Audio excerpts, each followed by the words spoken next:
안녕하세요. 오늘도 사연 살롱을 찾아주셔서 감사합니다. 저는 부동산 부자 부모의 딸이에요. 제가 아주 어릴 적부터 친정은 벌써 큰 부잣집이었죠. 강남 전체가 시골 진흙밭이었던 시절부터 대대로 과수원을 하며 배농사를 지어오던 농사꾼 집안이었어요. 산업화 시절 강남이 개발되고 도시가 되고 땅값이 천정부지로 오르면서 큰 부자가 되었다고 해요. 그럼에도 친정 부모님은 부자 유세 같은 건 전혀 없이 수수하고 좋은 건물주이기도 하죠. 있는 사람에게야 당연히 제값 받지만 어려운 사람에게는 시세보다 훨씬 저렴하게 상가를 임대해 주거든요. 그런 친정 부모님의 성품을 물려받아 무엇보다 독립심이 아주 강한 여자로 자랐어요. 어릴 적부터 중학생 과외를 하며 번 돈으로 스스로 대학 등록금도 마련했고요. 명문대를 졸업한 뒤로는 제 꿈이었던 바리스타가 되어 작은 카페를 하나 차렸어요. 물론 부모님의 지원금은 하나도 없이 스스로 번 돈에 은행 대출금까지 더해 차린 카페였죠. 그런 제가 대학생 시절부터 오래 연애해온 남자친구와 결혼을 준비하게 되면서 본격적인 사건이 시작되었어요. 예랑이는 저희 친정의 빚대기가 민망할 만큼 가난하고 불우한 집안에서 자란 청년이었어요. 춤바람이 난 엄마는 예랑이가 아주 어릴 적 하나 있는 자식과 남편을 내팽개치며 도망쳤고, 졸지에 팔자에도 없는 호라비가 된 아버님은 예랑이가 대학을 졸업할 무렵 세상을 떠나고야 말았어요. 자식만큼은 어떻게든 번듯하게 키워내기 위해 허드렛 일을 전전하다 병을 얻은 탓이었죠. 온갖 고생을 다해가며 명문대까지 보낸 자식이 성공하는 모습을, 결혼해 가정을 꾸리는 모습조차 보지 못한 채로요. 상황이 이러니 저희 주변에서는 저희 결혼을 두고 걱정이 참 많았을 법도 했어요. 하지만 뜻밖에도 누구 하나 저희 커플의 결혼을 걱정하는 사람은 없었어요. 제가 조건 맞춰 치러지는 정략적인 결혼보다는 진정한 사랑을 추구하는 스타일이었고, 예랑이도 어려운 환경에서 자랐지만 구김살 하나 없이 멋진 남자였으니까요. 하지만 상견례가 있던 직후부터 예랑이가 부쩍 속앓이를 시작했어요. 이유는 바로 수십 년 만에 불쑥 나타나 상견례 자리에 떡하니 앉아버린 반가워 아가씨. 네? 네가 내 며느리구나. 누구세요? 나? 네 시엄마. 뭘 그렇게 놀라고 그래. 생긴 거 보면 딱 몰라. 네 남편 코 오똑한 거 그거 내가 물려준 거다. 아, 네. 근데 여긴 어떻게 알고 오셨어요? 왜? 내가 못 올 때라도 왔다는 거니? 네. 뭐? 남친이 별로 보고 싶지 않아 했거든요. 춤바람 나서 남편 자식 내팽개치고 도망친 여자가 어떻게 부모냐면서요. 하, 너 지금 시엄마랑 기싸움 하자는 거구나? 사실을 그대로 말씀드렸을 뿐이에요. 솔직히 저도 기분이 많이 불쾌하기도 하고요. 신랑에게 엄마로 인정받지도 못한 사람이 초대한 적도 없는 상견례 자리에 떡하니 앉아버린 이 상황 자체가요. 적어도 최소한 신랑한테 와도 괜찮냐는 허락은 미리 받았어야죠. 허락을 해주긴 이 신랑이? 제 말이요. 그걸 알면 오지 말았어야 하는 거 아닌가요? 예랑이가 부쩍 속앓이를 시작한 이유는 상견례 자리에 떡하니 앉아버린 시모 때문이었어요. 엄마랍시고 부잣집과 혼담이 오간다는 건 대체 어디서 들었는지 저희 커플이 초대하지도 않았는데 말이죠. 상견례 이후에도 예랑이는 자신을 거들떠도 보지 않았던 엄마가 결혼을 앞두고서야 등장했다는 생각을 떠올릴 때면 불쑥불쑥 화를 터뜨렸고, 저 또한 신랑이 엄마라고 생각하지도 않는 시모를 당연히 거부했어요. 하지만 시모는 저희의 생각 따위에는 전혀 아랑곳하지 않더군요. 뒤늦은 엄마 행세에 지 멋대로 최선을 다하더라고요. 저희의 결혼을 알뜰살뜰 챙겼죠. 마치 자식을 정말로 사랑하는 진짜 엄마 같은 모습으로요. 그런 시모의 행동을 저희 친정 부모님도 유심히 지켜보았던 모양이었어요. 저희를 불러다 놓고 말씀하셨죠. 춤바람이 나서 자식을 내팽개치고 야반도주했던 시모에게 사실은 말 못할 사정이 있었을지도 모르니 한번 알아보라고요. 물론 친정 부모님이 뒤늦은 엄마 행세를 하는 시모의 모습에 감동해서는 절대 아니었어요.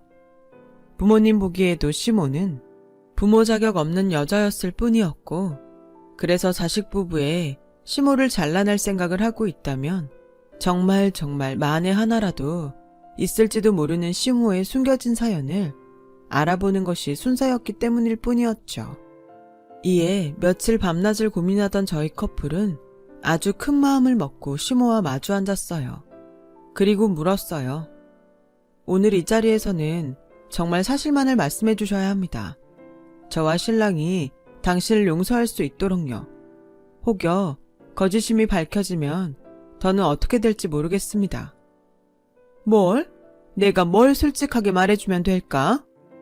우리가 당신을 용서해야 할 이유라도 있을까요?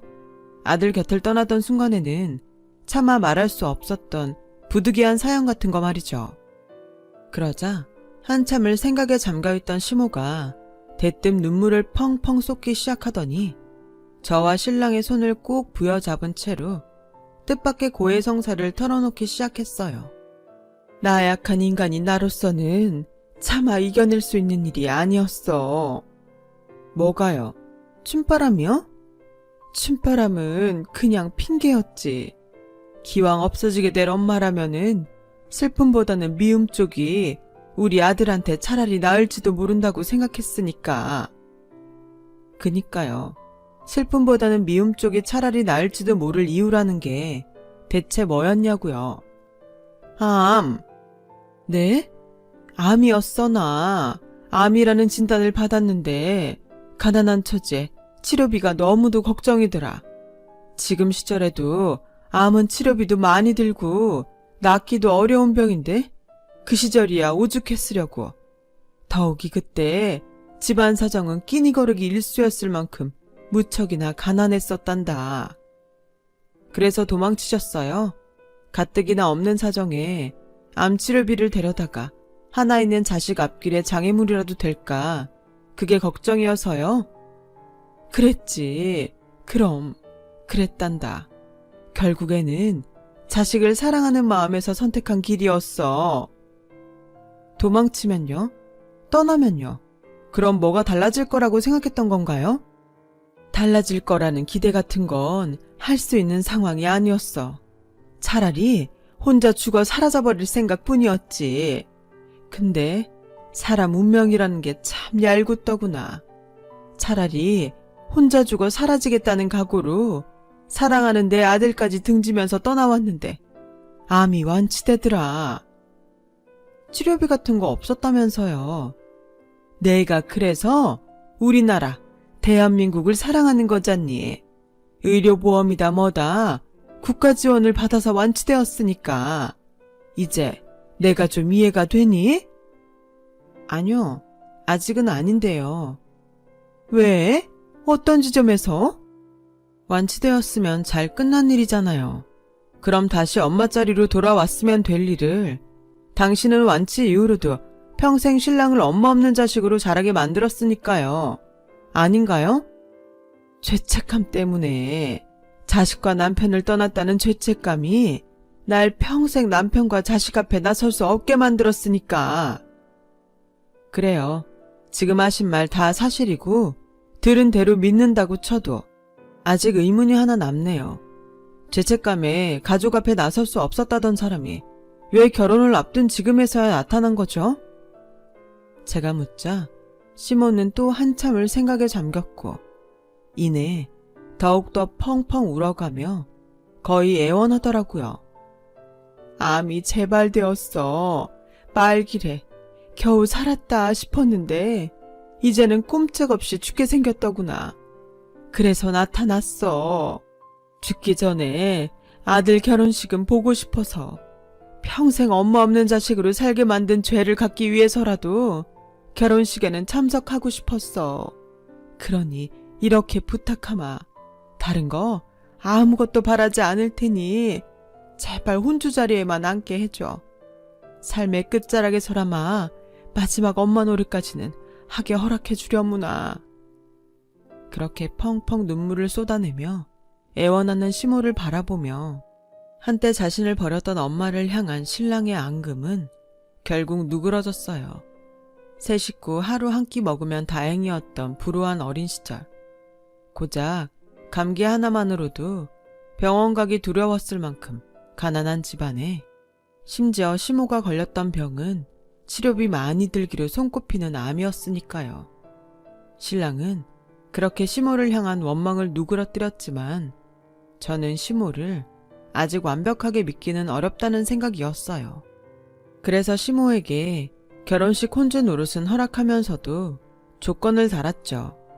시모로서의 기본적인 예우는 충분히 갖출 테지만 그 밖에 특별한 무언가를 바라지는 말라는 조건이었죠.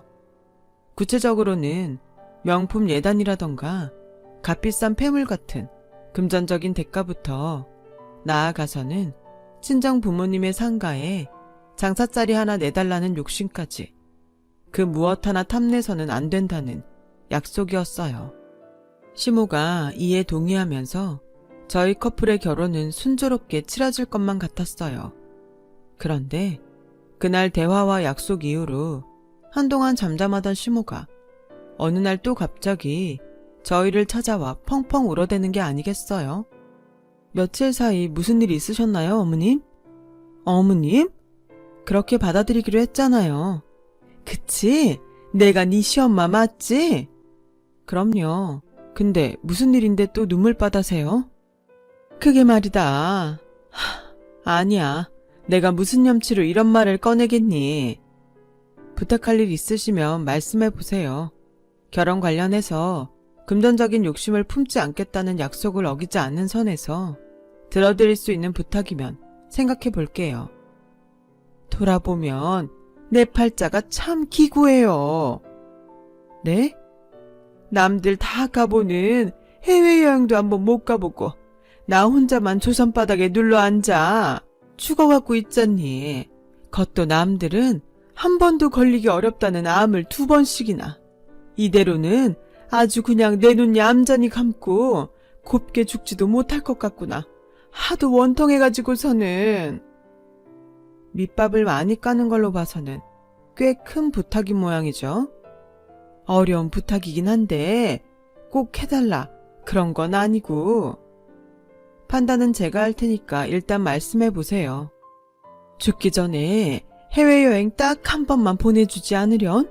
미국이나 유럽 쪽 3-4달 투어 코스 정도면 좋을 것 같은데. 갑작스런 해외여행 부탁을 받은 저희 커플은 일단 생각해 보겠다는 대답과 함께 돌아섰고 차에 타기 무섭게 신랑이 눈물을 쏟아냈어요. 그런 신랑을 부둥켜 안은 저의 눈에서도 눈물이 멈추지를 않더라고요. 시모가 안타까웠죠. 그때 저희에게는 의심의 결을조차 주어지지 않았어요. 머리에 보자기를 둘러쓴 채로 나타난 시모가 머리카락이 정말 한 가닥도 없는 상태였거든요. 마치 항암치료 부작용으로 탈모를 겪고 있는 환자처럼 말이죠.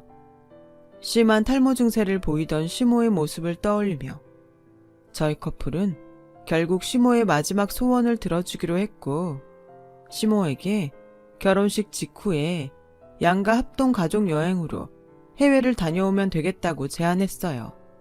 그런데 시모가 결혼식 직후에 떠나자는 양가 합동 여행 계획을 완강하게 반대하더라고요.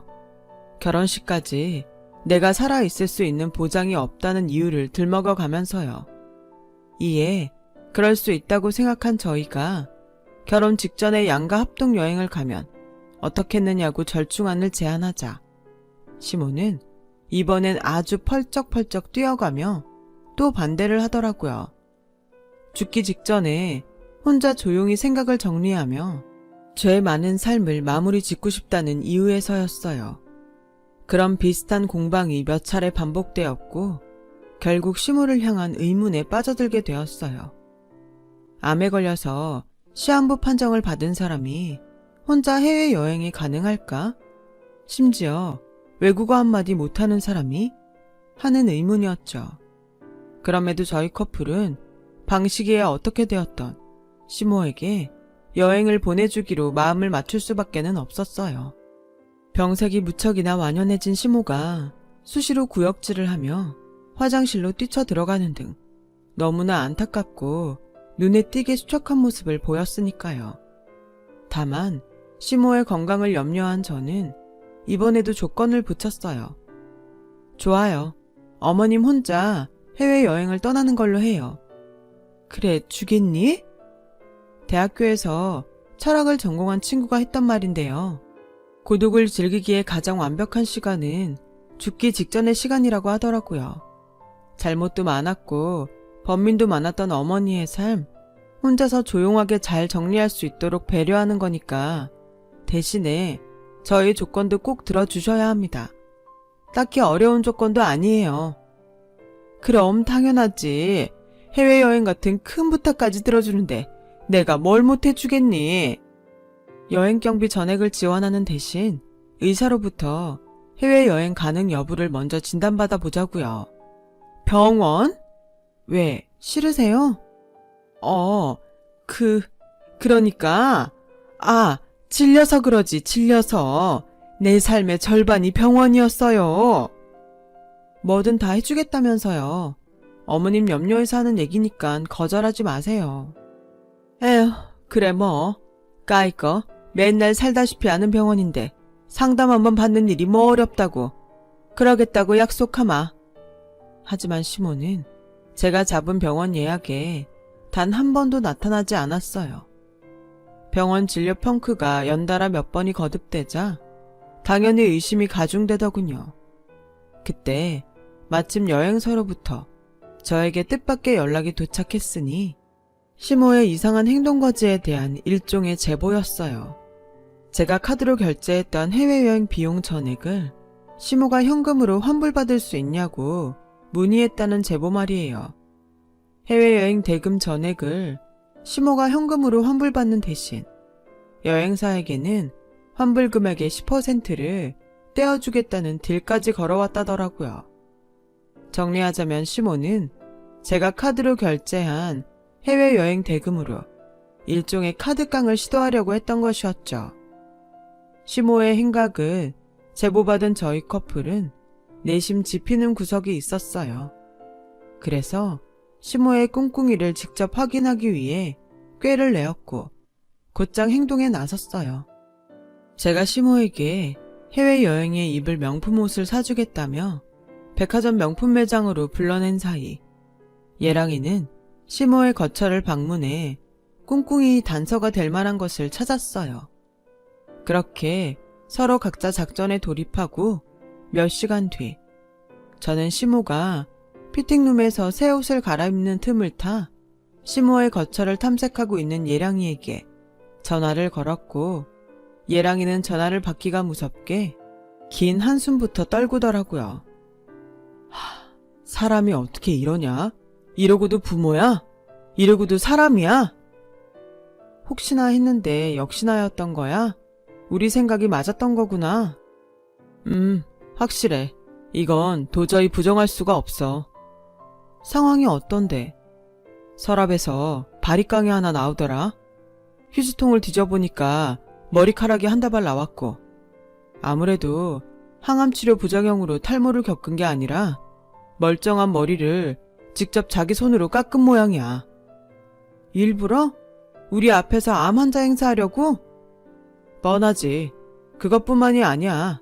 냉장고에 유통기한 한참 지나고 상한 우유들이 잔뜩 들어있더라. 그 여자 갈수록 초췌해지고 수시로 구역질을 해대면서 화장실에 뛰쳐 들어갔던 건 장염이랑 식중독 때문이었던 게 확실해.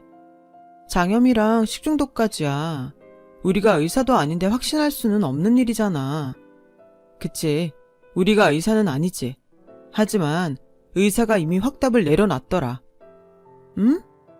여기 진단서에 장염이랑 식중독이라고 써있다. 날짜도 정확히 일치해.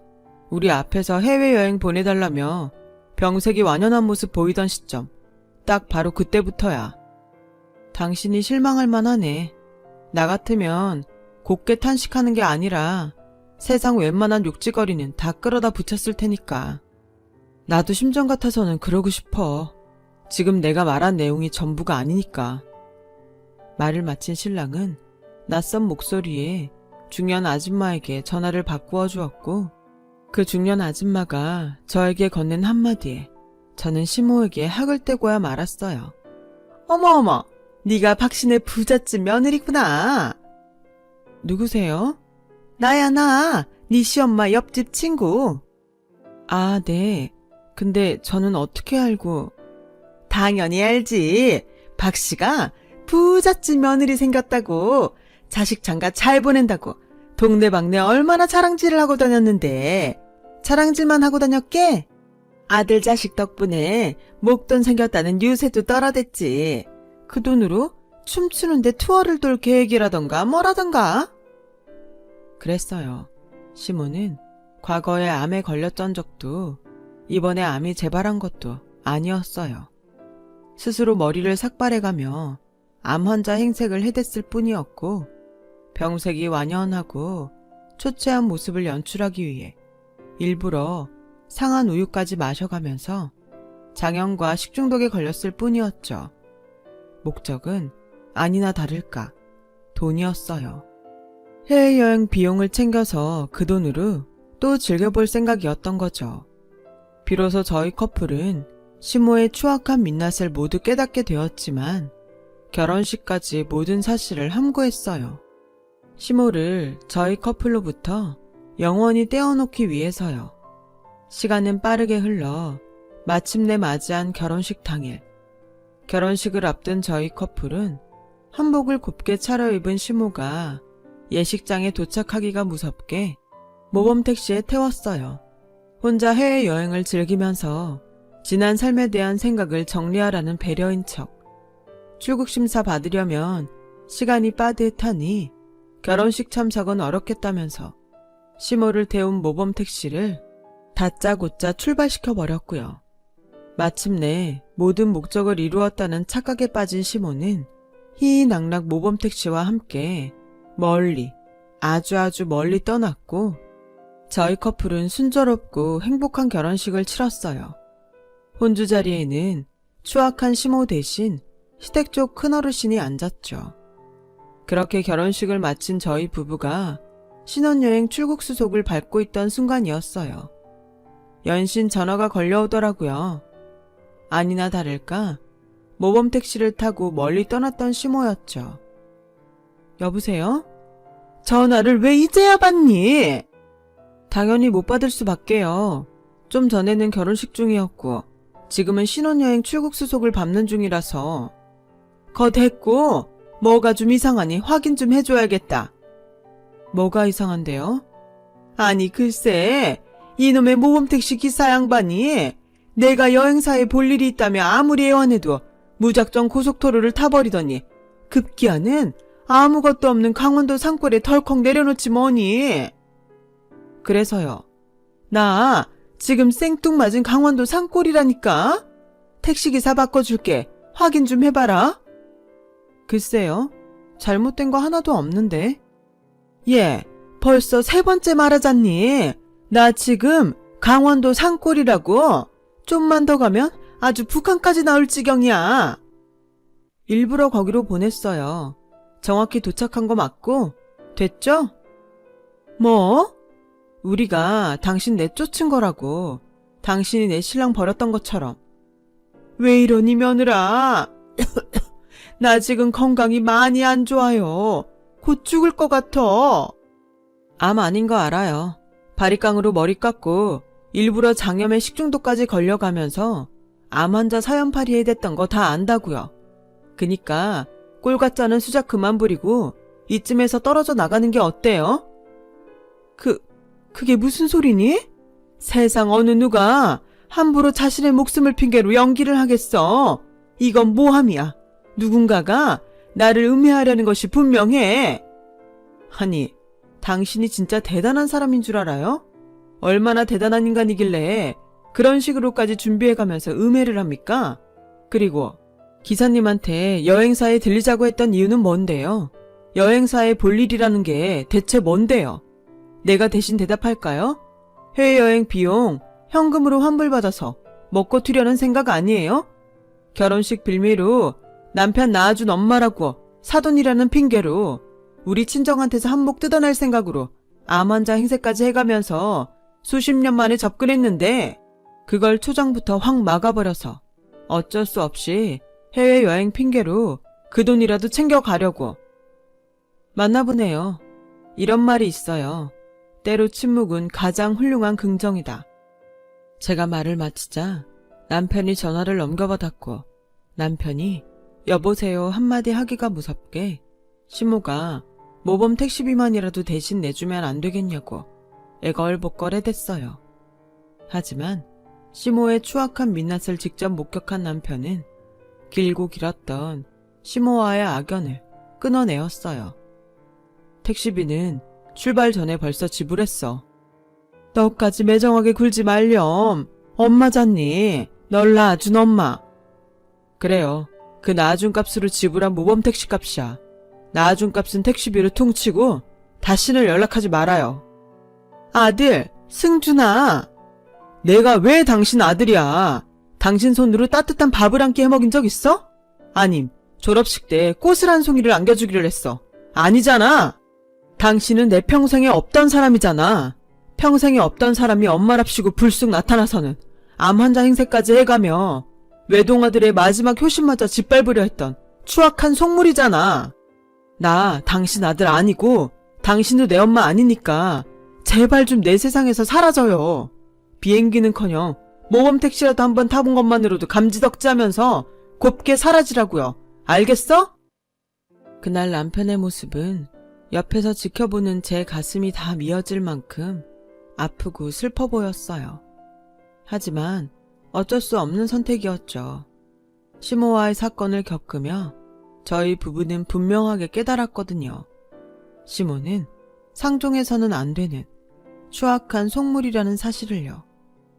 이후 저희 부부는 작은 카페를 함께 운영하며 성실하게 살아가고 있어요. 카페를 마련하며 받았던 대출금을 부부가 함께 착실하게 갚아 나가고 있고 저희 부부의 카페는 동네 사랑방도 되었죠. 어렵고 외로운 어르신에게는 무료 커피와 한 끼 든든하게 먹을 수 있는 샌드위치 또는 토스트를 제공하고 카페 영업이 끝난 뒤에는 학원으로 돌변하기도 해요. 저희 부부 둘 다 명문대 졸업한 경력을 살려 동네 가난한 학생들에게 무료 과외를 해주고 있거든요. 시모의 소식은 알 길이 없어요. 오히려 그래서 살짝 불안하기도 하지만 어떤 일이라도 부부가 함께라면 충분히 이겨낼 수 있을 테니까요. 같은 부모라는 이름을 쓰고는 있지만 부모도 다 같은 부모가 아니네요. 앞으로 태어날 저희 아이에게는 부모라는 이름에 걸맞는 사랑 많은 부모가 되기 위해 열심히 노력하면서 살아가 보려고요. 긴 이야기 들어주셔서 감사합니다. 항상 건강 조심하시고 오늘 하루도 행복하시길 바래요. 여러분, 사연 댓글에 응원과 현명한 조언 부탁드려요.